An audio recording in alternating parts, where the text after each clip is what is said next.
ওনার লাইফে এখন সব কিছু নেগেটিভিটিতে চলছে। ওনার বাবা মা মারা যান, ওনার ফ্যামিলি আর বাকি যারা আছে তারা ওনার থেকে দূরে হয়ে যান। এই যে ভগবানের উপাসনা, এবারে এটাখানে দেখতে হবে যে উনি যে ভগবানের উপাসনা করছিলেন সেই উপাসনাটা কি উনি কোনো ম্যাটেরিয়ালিস্টিক জিনিস পাওয়ার জন্য করছিলেন বা কোনো ডিজায়ারের জন্য করছিলেন? যদি তা হয়ে থাকে তাহলে ওনার সাথে এখন যেটা ঘটছে তার পেছনে কিন্তু একটা রিজন থাকতে পারে।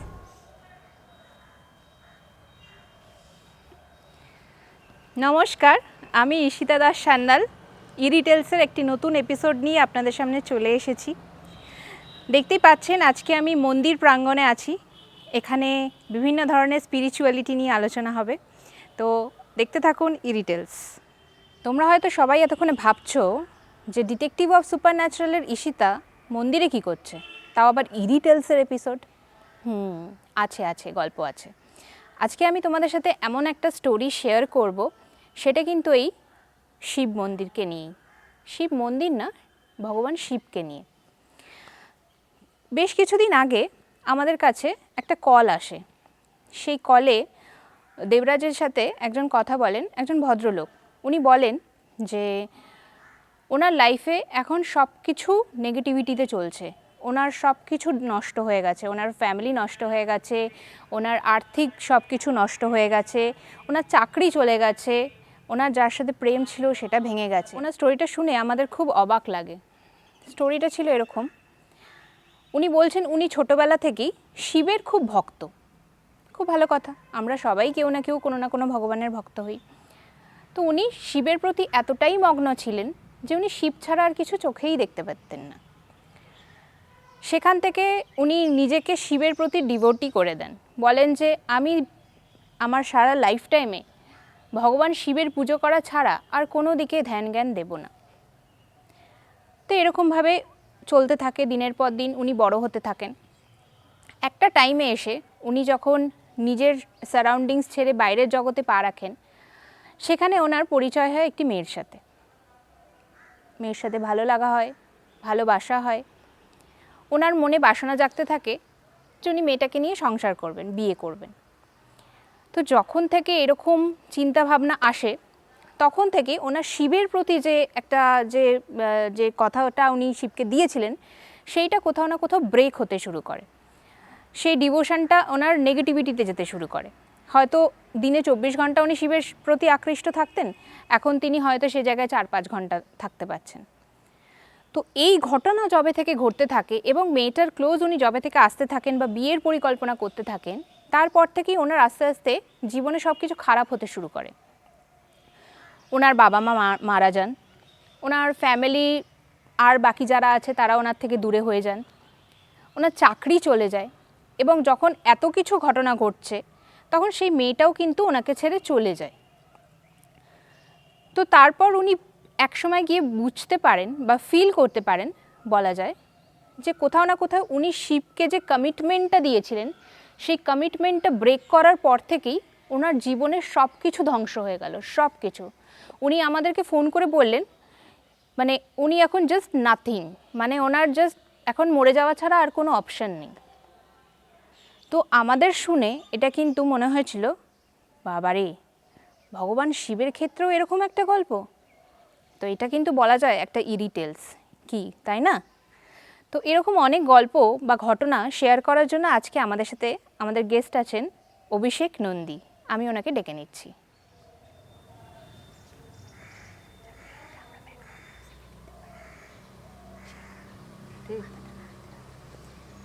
তো আমাদের সাথে আজকে আছে অভিষেক নন্দী। আমি একটু আগেই যে ঘটনাটা শেয়ার করলাম, তো এই বিষয়টা নিয়ে আমি যদি তোমাকে জিজ্ঞাসা করি যে তোমার কি মনে হয় যে এটা কেন হচ্ছে? এটা কি ওনার ভুল ধারণা, নাকি এটা কেন হচ্ছে? ভুল ধারণা নয়, এটাকে যদি বলা হয় এইভাবে যে যেহেতু উনি শিবের উপাসক ছিলেন, ঠিক আছে, এবার শিবের উপাসক বা যারা ডিভোটি হয়, ঠিক আছে, ওখানটাতে কী করতে হয় না, তাদেরকে একটা কন্টিনিউ স্পিরিচুয়াল প্রসেসের মধ্যে দিয়ে যেতে হয়। কন্টিনিউ 24টা ঘন্টার মধ্যে সে হয়তো 12-13 ঘন্টা শুধুমাত্র শিবের উপাসনাই করে যাচ্ছে। এবার সেই জায়গা থেকে দাঁড়িয়ে যখন ডিস্ট্রাকশন শুরু হয়, তখন কী হয় কি, উপাসনার একটা খামতি থাকে। এবার যদি আমি দেখি এই জিনিসটাকে, সেটা দেখতে হবে যে প্রথম লক্ষ্য রাখতে হবে যে উনি কী মতে পুজো করতেন, ঠিক আছে। কারণ যদি যে কোনো দেবতারই দুটো মতে পুজো করা পসিবল, ঠিক আছে। একটা হচ্ছে যেটাকে আমরা বলি হচ্ছে দক্ষিণ মতে, মানে হচ্ছে যেটা দক্ষিণাচার্য হিসাবে ইউজ করা হয়, আর একটা করা হয় হচ্ছে বামচার্য হিসাবে, ঠিক আছে। বামচার্য যেটা আছে এটা দুটোই তান্ত্রিক মতে উপাসনা। এবারে দক্ষিণা মতে যে পুজো যেটা হয় সেটাতে শুধুমাত্র মন্ত্রোচ্চারণে হয়, আর বামাচারী যারা, মানে বামাচারী পদ্ধতিতে যদি পুজো করা হয় তাহলে সেখানে আলাদা আলাদা জিনিসপত্র লাগে, শুধু মন্ত্রতে হয় না, ওখানে আলাদা আলাদা রিচুয়ালস আছে, আলাদা আলাদা প্রক্রিয়া রয়েছে। তো যদি আমি যদি ধরেও নিই যে উনি দক্ষিণ মতে উনি পুজো করতেন। এই যে দুটো মত বললে, যে এই দুটো মতের মধ্যে মানে ডিফারেন্সটা কি, যে এই মতে পুজো করলে হবে, ওই মতে পুজো করলে? না, এই মতে পুজো বা ওই মতে পুজো করার জন্য নয়, ব্যাপারটা হচ্ছে কি যে দুটোতেই বামাচার আর দক্ষিণাচার, এই দুটোতেই কি হয় কি, যদি দক্ষিণাচার আমি বলি, দক্ষিণাচার মতো হচ্ছে যেখানটা আমি কিছু মন্ত্র আছে, কিছু বীজ মন্ত্র থাকে, ঠিক আছে, সেই মন্ত্র অনুযায়ী পুজো হয়, ঠিক আছে। যেটা শুধুমাত্র এটা নয় যে আমি ওম নমঃ শিবায় হিসেবে পুজো করলাম আর সেটা পুজোটা আমার কাছে ফুলফুল হলো, ওখানটাতে ওটার পদ্ধতিটা, প্রক্রিয়াটা অনেক বেশি। আর বামাচার যদি আমি বলি, বামাচার হচ্ছে যেখানটাতে, যেটা আমরা জানি তন্ত্রে, যেখানে অ্যালকোহলের ইউজেজ আছে, মাস অ্যালকোহল এখানে ইউজেজ আছে, ঠিক আছে। এটা তান্ত্রিক মত, ঠিক আছে, দুটোই। তো সেই হিসাবে দেখতে গেলে কীভাবে পুজো করতেন, এবং সেই জায়গায় ওনার এই যে ডিভোশনের মাঝখানে যে বাধাটা তৈরি হলো, এটার জন্য হতে পারে কি ওনার লাইফে এই জিনিসগুলো ঘটছে, ঠিক আছে। বা আরেকটা জিনিসও এটাকে ভেবে রাখা যায় এইভাবে যে যেহেতু উনি ডিস্ট্র্যাকশন তৈরি হয়েছিলেন ওনার জীবনে, তো উনি বাকি কাজগুলোর ক্ষেত্রে উনি অতটা কাজে মনোযোগ দিতে পারতেন না, তো তার জন্য হতে পারে, ঠিক। এবার এটা বলা পসিবল না, কারণ কি আমি ব্যাপারটাকে নিয়ে বলতে পারবো না যে অ্যাকচুয়ালি কীভাবে জিনিসটা ঘটেছে বা কেন ঘটলো, ঠিক আছে। বাট হ্যাঁ, উনি যদি এখন আবার পুজো করেন আর সেই রেলেম অবধি যদি উনি পৌঁছাতে পারেন, তবে অবভিয়াসলি জিনিসটা আগের থেকে অনেক ভালো কন্ডিশন হওয়ার পসিবিলিটিস আছে। মানে ওনাকে আবার সেই ডিভোশন দিয়ে সেই জায়গাটায় আবার পৌঁছাতে উচিত। হবে। দেখো, একটা জিনিস আমি যেটা মনে করি সেটা হচ্ছে ভগবান তোমার ক্ষতি করবেন না, ঠিক আছে। এখানে কী হয় কি, একটা পানিশমেন্টের ব্যাপার তো অবশ্যই থাকে, ঠিক আছে। তো যার জন্য কি যে কোনো জিনিসে, যে কোনো পুজো উপাচারের ক্ষেত্রে কি হয়, আমাদেরকে একটা নির্দিষ্ট পদ্ধতির মধ্যে দিয়ে যেতে হয়। যেরকম বাড়িতে যখন আমরা পুজো করি, সেখানটাতে কি হয় কি, বাড়িতে সাপোজ লক্ষ্মী পুজো হচ্ছে আমার, তো আমাকে সেখানে কি, যে পুজো করছে, ঠিক আছে, মানে যে যজমান, ঠিক আছে, তার জন্য কি হয়, তাকে উপোস করতে থাকে, একটা বিধির মধ্যে দিয়ে যেতে। সেদিনকার বাড়িতে যেরকম আমাদের মাংস হয় না, কিছু হয় না, তো এই জিনিসগুলো, এটা একটা পদ্ধতি। এবার এই পদ্ধতি এটা সরল পদ্ধতি, এর উপরে আরও অনেক যৌগিক পদ্ধতি আছে, যে পদ্ধতিগুলো করে পুজো করা পসিবল, ঠিক আছে। মানে অ্যাজ এ সায়েন্টিফিক ওয়েতে, মানে ডিটেকটিভ অফ সুপার ন্যাচারালের হিসাবে যদি আমরা ধরি, তাহলে কি এটা আমরা কোনোভাবে ওইটা বলতে পারি যে এটা মানে তার একটা এই যে ডিভোশনের যে ব্যাপারটার মধ্যে উনি যে ঢুকে গেছেন, তো তার মানে মেন্টাল ব্যাপারটা এমনভাবে কাজ করছে যে সে মানে নিজের মধ্যে নিজেকে ওইটা ভাবতে শুরু করেছেন যে আমি এটা করলাম না বলে আজকে আমার এটা হলো। হতে পারে এটা, মানে যদি এটাকে বলা হয় এইভাবে, ঠিক আছে, সেটা হচ্ছে আমাদের কাছে যে প্রিলিম্বিক কর্টেক্স যেটা হচ্ছে, মানে যদি সায়েন্সের ভাষায় বলি, প্রিলিম্বিক কর্টেক্স মানে হচ্ছে আমার, যেটাকে আমরা সামনের দিকে যে আমাদের মস্তিষ্ক, ঠিক আছে, যেটা তুমি কখনো খেয়াল করে দেখবে যে যখন কোনো ধ্যান লাগানোর জন্য যখন বলা হয়, বা যারা মেডিটেশনের জন্য যায়, তাদেরকে বলা হয় যে একটা ক্যান্ডেল জ্বালিয়ে সেই ক্যান্ডেলের দিকে তাকিয়ে এবং চোখ বন্ধ করে ক্যান্ডেলটাকে মধ্যমণিতে চিন্তা করা বা দেখতে চেষ্টা করা। তো আমাদের এই যে ফ্রন্ট, যে আমাদের যে মানে প্রিফ্রন্টাল যে কর্টেক্সটা আছে, প্রিফ্রন্টাল কর্টেক্স হচ্ছে কি, বোঝে হচ্ছে একটাই জিনিস, সেটা হচ্ছে কি, সহজ পথে কিছু পাওয়া পসিবল নয়। মানে আমি জাস্ট ভগবানের কাছে গেলাম আর একদিন আমি জাস্ট 10 মিনিট আমি প্রে করলাম ভগবানের কাছে যে ভগবান, আমার ওই পার্টিকুলার মেটেরিয়ালিস্টিক জিনিসটা আমার কাছে দরকার, ঠিক আছে। সেটা অর্থ হতে পারে, সেটা যে কোনো জিনিসের প্রতি ডিজায়ার হতে পারে। তো ওটা চাওয়ার জন্য আমি জাস্ট 10 মিনিট উপাসনা করলাম, আর উপাসনাও না, এটা জাস্ট একটা প্রেয়ার করলাম, তারপরে এটা ফ্রুটফুল নয়। তো আমাদের যে প্রিফ্রন্টাল যে কর্টেক্স, বোঝে হচ্ছে লং রানে প্র্যাকটিস। এই লং রানে প্র্যাকটিস করার পরে এই লিম্বিক সিস্টেমকে পাঠায়, যেটা আমাদের পুরনো ব্রেন, তার কাছে ওটা অভ্যাসে পরিণত হয়। তো আমি আমি উপাসনা করেছি, একটা নির্দিষ্ট টাইম ধরে আমি উপাসনা করেছি, প্রেয়ার করেছি, করার পরে সেটা আমার কাছে এখন অভ্যাসে পরিণত হয়েছে, এবং সেটা আমার লিম্বিক সিস্টেম জানে যে আমাকে এটা করতে হবে। যেরকম সকালবেলা ওটা দাঁত মাজা, আমাকে কেউ বলতে হয় না এখন আর, আমি কন্টিনিউ করি, মানে এটা ছোটোবেলা থেকে করে এসেছি, তো প্র্যাকটিস হয়ে গেছে। তো এই জিনিসটা, এবার এই জিনিসটার মাঝখানে যখনই খামতি পড়ছে, টানা 8 ঘন্টা 9 ঘন্টা উনি যখন কাজ করছিলেন, উনি উপাসনা করছিলেন, সেখানটাতে যখন 3 ঘন্টা উপাসনা করছেন, তো ওনার মনেও ওই জিনিসটা দ্বিধাটা তৈরি হচ্ছে। তার জন্যও এটা হতে পারে। তো যেটা ডিটেকটিভ ও সুপার ন্যাচারালের জন্য জিনিসটা কাজে লাগতে পারে সেটা হচ্ছে কি আমার কাছে মনে হয় যে এই যে ভগবানের উপাসনা, এবারে এটাখানে দেখতে হবে যে উনি যে ভগবানের উপাসনা করছিলেন সেই উপাসনাটা কি উনি কোনো ম্যাটেরিয়ালিস্টিক জিনিস পাওয়ার জন্য করছিলেন বা কোনো ডিজায়ারের জন্য করছিলেন। যদি তা হয়ে থাকে তাহলে ওনার সাথে এখন যেটা ঘটছে তার পেছনে কিন্তু একটা রিজন থাকতে পারে। আর সেই রিজনটা হচ্ছে যে কোনো কারণে কিছু ভগবানের বা দেবতার থেকে কিছু নিম্ন শ্রেণীর এন্টিটি বলা যায়, হয়তো সে ভগবানের রূপে এসেও তার কাছে এই জিনিসগুলো হয়তো কিছুদিন তার সাথে থেকে উপাসনাতে তাকে কিছু জিনিস পাইয়ে দিয়েছে, তো তার প্রতি সেই ট্রাস্টটা চলে এসছে। তো সেই ট্রাস্টটা আসার জন্য সে উপাসনা হয়তো করছে ভগবানের, কিন্তু ভগবান রূপে যাকে পূজ্যে সে হয়তো ভগবানের থেকে বা দেবতার থেকে অনেক নিম্ন শ্রেণীর কেউ। তো এটা একটা পসিবিলিটিস থাকতে পারে। তো যার জন্য আজকের ডেটে ওনার সাথে এই জিনিসগুলো ঘটছে, কারণ একটা টাইমে যখন উনি জিনিসগুলো পেয়েছেন তো এটা একটা কি হয় না, এখানে একটা মানে অলিখিত চুক্তি স্বাক্ষর হয়ে যায়। যখন ওনার কোনো একটা দুর্বল জায়গায় যখন ওনার কিছু পাওয়ার ছিল, সাপোজ ওনার একটা কোনো জিনিস পাওয়ার ছিল, অফিসে কোনো একটা প্রমোশনের ছিল, তার জন্য উনি করেছেন, ওটা ওনার কাছে একটা দুর্বল মুহূর্ত ছিল।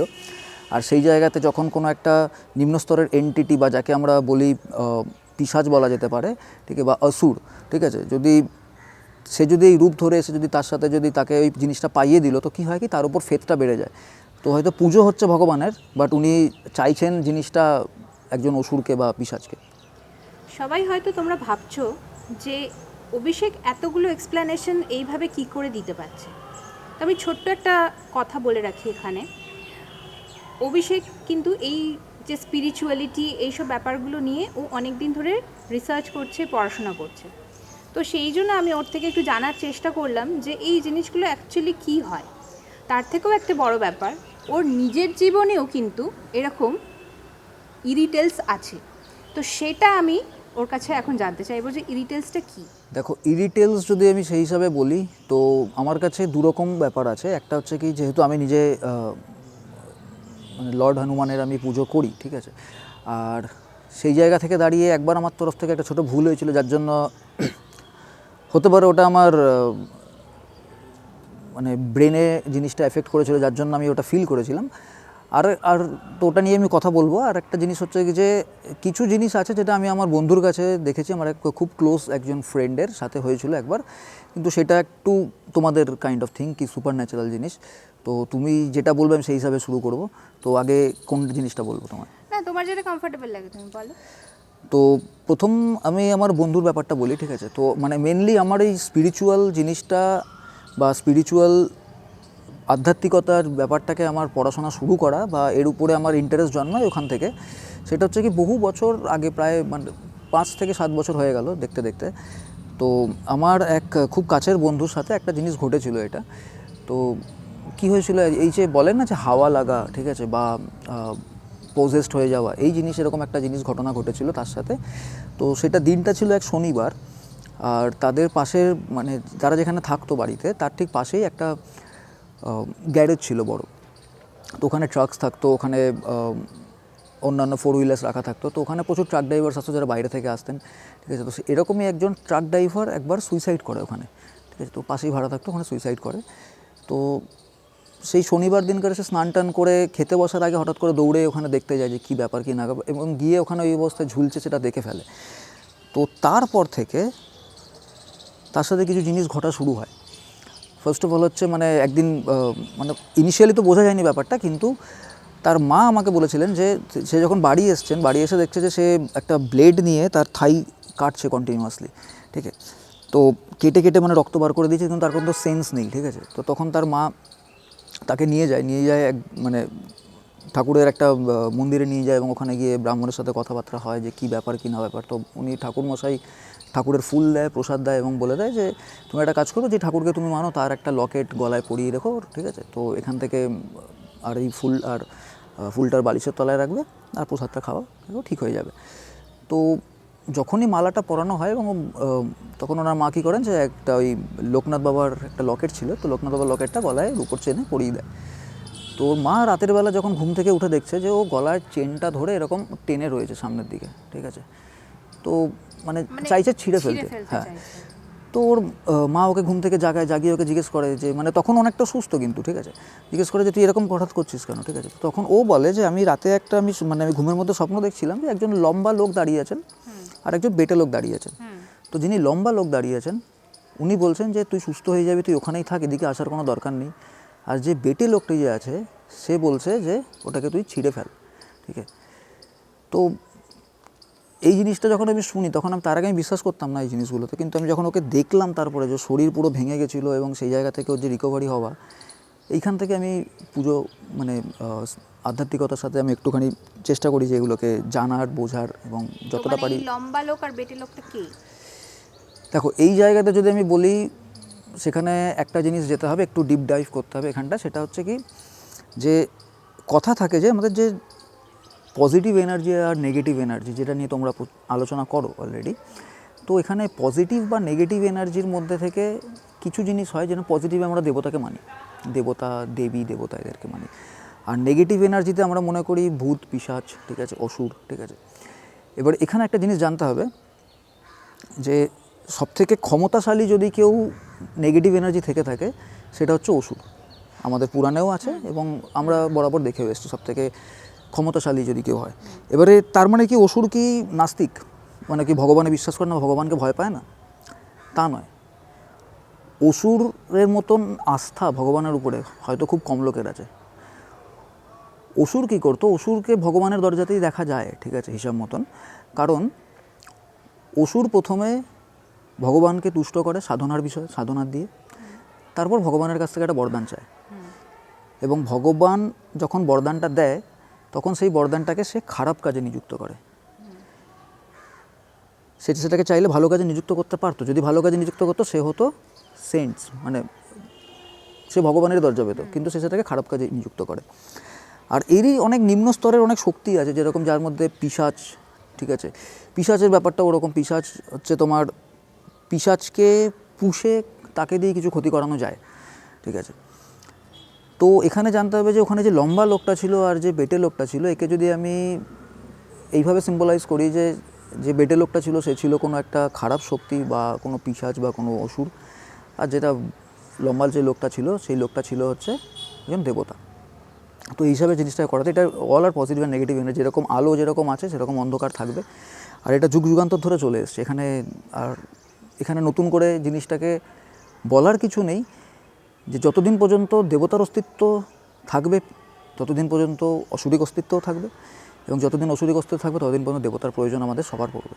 একটা জিনিস আমার জানার, তুমি আগের দিন আমাকে বলছিলে কোন একটা বিষয় নিয়ে, যেটা আমাদের গীতাতেও সেম জিনিস লেখা আছে, বাইবেলেও সেম আছে এবং কোরআন খুললেও সেটাই পাওয়া যায়। তো ওই ব্যাপারটা কি একবার যদি। দেখো এই জিনিসটাকে আমি যদি তোমায় বলি, তো এটা আমার একটা ইন্টারপ্রিটেশন, মানে আমি কোরআন পড়িনি, ঠিক আছে, বাইবেল আমি পড়িনি, বাট তার জিসটা আমি জানি কিছুটা। আর গীতার আমি এখনও পুরোপুরি পড়ে উঠিনি, কারণ কি আমার মানে আমি ওয়ার্কিং প্রফেশনাল, তো আমার ক্ষেত্রে ওই জায়গাতে কানেক্ট করা এখনও পর্যন্ত পসিবল হয়ে ওঠেনি। কিন্তু আমি কিছু রিসার্চ করি, কিছু জিনিস আমি বুঝেছি। সেটা হচ্ছে আমাদের এই যে কলিযুগ চলছে, এর যখন এন্ড হবে তো আমাদের 4টে মেন যুগ, ঠিক আছে, যেটা হচ্ছে প্রথম যুগ ছিল হচ্ছে সত্যযুগ, ঠিক আছে, তারপরে হচ্ছে তোমার দ্রৌপদ যুগ, ত্রেতা, আর হচ্ছে কলি। এবার কলিযুগ যেটা, কলিযুগের শেষে কলি মানে কল্কির সাথে কলি মানে যে রাক্ষস থাকবেন তার যুদ্ধ হবে, এবং সেখানে কল্কি কলিকে নিধন করবে এবং নিধন করে সত্যযুগে স্থাপনা করবে। এটা কোথায় আছে পুরাণে? এটা কল্কি পুরাণে আছে। কল্কি পুরাণ 18টা পুরাণ, মানে আমাদের যে 18টা যে মেন পুরাণ তার বাইরে এটা আছে কল্কি পুরাণ। তো কল্কি পুরাণে এটা আছে। তো কল্কি আসবেন, কল্কি এসে কলিকে নিধন করবেন করে এবং তারপরে সত্যযুগের প্রতিষ্ঠা হবে। এবারে এটাকে একটা কি পক্ষীরাজ ঘোড়ার ব্যাপার হ্যাঁ, ছিল? কল্কি যখন আসবেন, কল্কি বিষ্ণুর অবতার, দশম অবতার। তো উনি যখন আসবেন, উনি এসে উনি আসবেন হচ্ছে ঘোড়ার পিঠে, পক্ষীরাজ ঘোড়ার পিঠে, এবং ওনার হাতে তরবারি থাকবে। তো তাই দিয়ে তিনি নিধন করবেন, মানে এটা কথিত আছে পুরাণে। এবারে আমি যদি খেয়াল করে দেখি কোরআনের, যদি আমি দেখি, মানে আমি যতটা জেনেছি কোরআনেও এরকম জিনিস লেখা আছে, এটা হচ্ছে কিয়ামতের দিন, যেখানে পয়গম্বর আসবেন এবং উনি ঘোড়ার পিঠেই আসবেন, ঠিক আছে, পক্ষীরাজ ঘোড়াই থাকবেন, ঠিক আছে। তো তারপরে আবার নতুন যুগের সূচনা হবে। এবং যদি আমরা খ্রিশ্চানিটিতে দেখি তাহলে সেখানেও এটা মেনশন আছে যে আর্মাগেডন হবে, পৃথিবী ধ্বংস হবে এবং সেখানে যিশুর আবার পুনরুত্থান ঘটবে। ঠিক আছে, তো ইটস অল আর a related kind of thing. ঠিক আছে, আলাদা আলাদা ধর্ম, আলাদা আলাদা তার পুঁথি, কিন্তু জিস্টটা আমি যতটুকুনি বুঝতে পারি যে একই রকমের জিস্ট। ঠিক আছে, আর এখানে একটা জিনিস বলার আছে, সেটা হচ্ছে এই যে আমরা চিরঞ্জীবীর কথা জানি যে 7টা চিরঞ্জীবী আছে, এবার এর মধ্যে ভগবান হনুমানও একজন চিরঞ্জীবী। তো এটা বলা হয় যে ভগবান হনুমান এখনও পৃথিবীতে আছেন। হ্যাঁ, এটা আমিও শুনেছি। এবং পরশুরামও আছেন। আচ্ছা, এবার পরশুরাম কেন আছেন, হনুমান কেন আছেন? পরশুরাম আছেন এই কারণে, যখন কল্কির জন্ম হবে তখন, মানে যখন নতুন করে যুগটা না, আসবে, কলিযুগের যখন একদম শেষ, মানে যখন মানুষের মধ্যে ক্রোধ, লালসা, বাসনা, হিংসা সব ছেয়ে গেছে এবং সেখানে ভগবানকে আসতেই হবে। এবার বিষ্ণু ভগবান বা নারায়ণ হচ্ছেন কি, নারায়ণ কথার মাঝখানে একটা জিনিস বোঝা যায়, সেটা হচ্ছে নর আর আয়ন যেটাকে বলে অয়ন। নর কথা হচ্ছে মনুষ্য আর অয়ন কথা হচ্ছে পথের দিশারি। তো উনি এমনি আসেন না, আর উনি কিন্তু মানে বিষ্ণু ভগবান হচ্ছেন এমন এক ভগবান যিনি কখনো অসুর বা কেউ একটা মানে মনুষ্যও যদি কখনো প্রচুর সাধনা করে এবং গিয়ে তার কাছে যদি বর চায়, সে যদি তুষ্ট হয়, তাকে তুষ্ট করা প্রথম কথা খুব একটা সহজ ব্যাপার নয়, এবং যদি তিনি তুষ্ট হয় তাও কিন্তু তিনি আগে বিচার করেন যে তার চাহিদা কী, সে কী জন্য বর চাইছে, এটা আগে সে চিন্তা করেন। শঙ্কর ভগবান এমনি দিয়ে দেন, ঠিক আছে, ব্রহ্মাও বর দিয়ে দিয়েছেন বহুবার, এরকম হয়েছে, এবং তার জন্য ভগবতীকে পৃথিবীতে আসতে হয়েছে এবং গিয়ে অসুরকে নিধন করতে হয়েছে। তো এটা যুগ যুগান্তর ধরে ঘটে এসছে। তো বিষ্ণুর যে অবতার থাকবে, ঠিক আছে, বিষ্ণুর অবতার হচ্ছেন কালকি, কিন্তু তাকে যুদ্ধে পারদর্শিত হতে হবে, আর যুদ্ধে পারদর্শী হতে হলে তাকে একটা গুরু থাকতেই হবে যে তাকে যুদ্ধবিদ্যা শেখাবেন, আর সেই যুদ্ধবিদ্যা শেখানোর ভার কিন্তু যুগ যুগান্তর ধরে একজনের উপরেই আছেন, এবং তিনি প্রতি যুগে তিনিই আসবেন ফিরে, তিনি পরশুরাম। ওনার অস্তিত্বের যে মানে আছে পৃথিবীতে, সেটার কোনো প্রমাণ আছে কি? পরশুরামের অস্তিত্বের প্রমাণ, হনুমানজির অস্তিত্বের প্রমাণ কিছু কিছু সময় পাওয়া গেছে। পরশুরামের অস্তিত্বের প্রমাণ এই মুহূর্তে আমার অতটা জানা নেই ব্যাপারটা, কিন্তু আমি কদিন আগে এক জায়গায় পড়ছিলাম যেখানে আমাদের ওয়েস্ট বেঙ্গলেরই কাছাকাছি কোথাও এক জায়গায় আছে যেখানে পরশুরামের যে তরবারি ছিল, সেই তরবারি বা তার অস্ত্র পুজো হয়, ওখানে মাটির নিচে আছে এবং সেটাকে তোলা যায়নি কখনো, তো ওটা পুজো হয়। পরশুরামের পুজো এলাহাবাদের সাইডেও কোথাও একটা হয়, I am not exactly sure, but হ্যাঁ, অস্তিত্ব অবভিয়াসলি আছে। এবং এনারা দেখো, এনারা সাধারণ মানুষ রূপেই থাকেন, বা হয়তো ওনারা এমন এক জায়গায় তপস্যাতে রয়েছেন যেখান থেকে শুধু ওই পার্টিকুলার টাইমে ওনারা আসবেন, এরকমই কথিত আছে এবং এরকমই হবে। তো আমাদের যে টাইম সাইকেলটা আছে, এটা এরকম নয় যে আমরা আজকে এই যে কথা বলছি এটা হয়তো কোনো দিন হয়েছে আগে, বা এটাই সময়েরই নয়, এরকমও হতে পারে।